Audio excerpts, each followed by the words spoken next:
बोलिए शंकर भगवान की जय। हर वर्ष की तरह इस वर्ष भी सावन माह के शुभ अवसर पर राही कांवरियों की कांवर यात्रा का शुभारंभ दिनांक 3 अगस्त 2025 सायं 7 बजे से हो रहा है। अमन जायसवाल भैया जी, ग्राम प्रधान राही एवं समस्त सम्मानित जनता जनार्दन का बहुत बहुत स्वागत, अभिनंदन, धन्यवाद।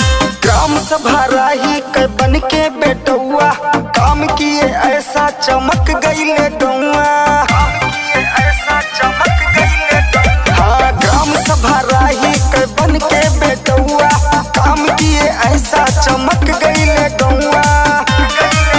पूरा हर गरीबों का आस किए हैं अमन भैया जी, अमन जायसवाल भैया विकास किए हैं। अमन जायसवाल भैया विकास किए हैं। अमन जायसवाल भैया विकास किए हैं। अमन जायसवाल भैया एक ऐसे नेक ईमानदार युवा प्रत्याशी हैं जो हमेशा अपने राही पंचायत के लिए तान के सीना खड़े रहते हैं। सारी सरकारी सुविधाओं को सबसे पहले अपने राही गांव में लाने का पूरा प्रयास करते हैं। मेरे भाइयों, याद रखिएगा, फिर से अपने राही गांव का प्रधान अमन भैया को बनाना, क्योंकि अमीर हो या गरीब करते सभी से मुलाकात आपके भाई, आपके बेटे, आपके चहेते अमन जायसवाल भैया जी।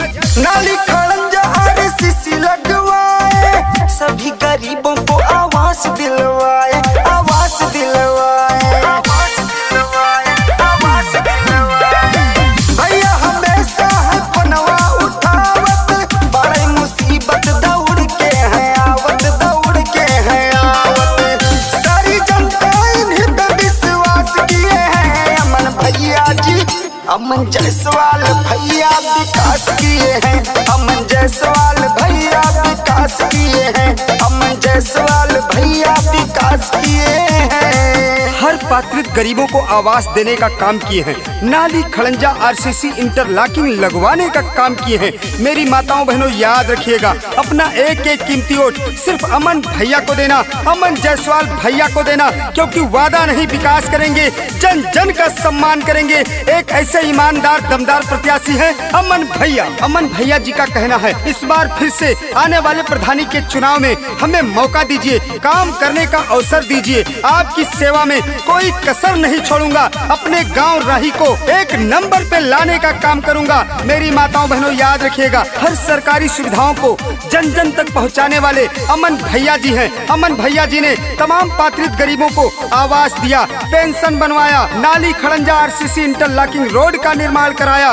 बाकी जो बचे हुए हैं सारे काम दोबारा जीत के करेंगे। बस आप सभी का साथ बना रहे और ये विश्वास बना रहे। निवेदक समस्त सम्मानित ग्राम वासी राही एवं अमन जायसवाल भैया जी।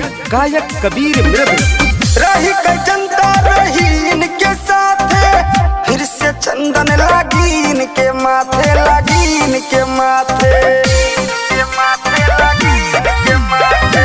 अमन भैया गौआ का रखवार है, सभे का है कि प्रत्याशी दमदार है, प्रत्याशी दमदार है। मिले सुविधा या पूरा प्रयास किए हैं अमन भैया जी।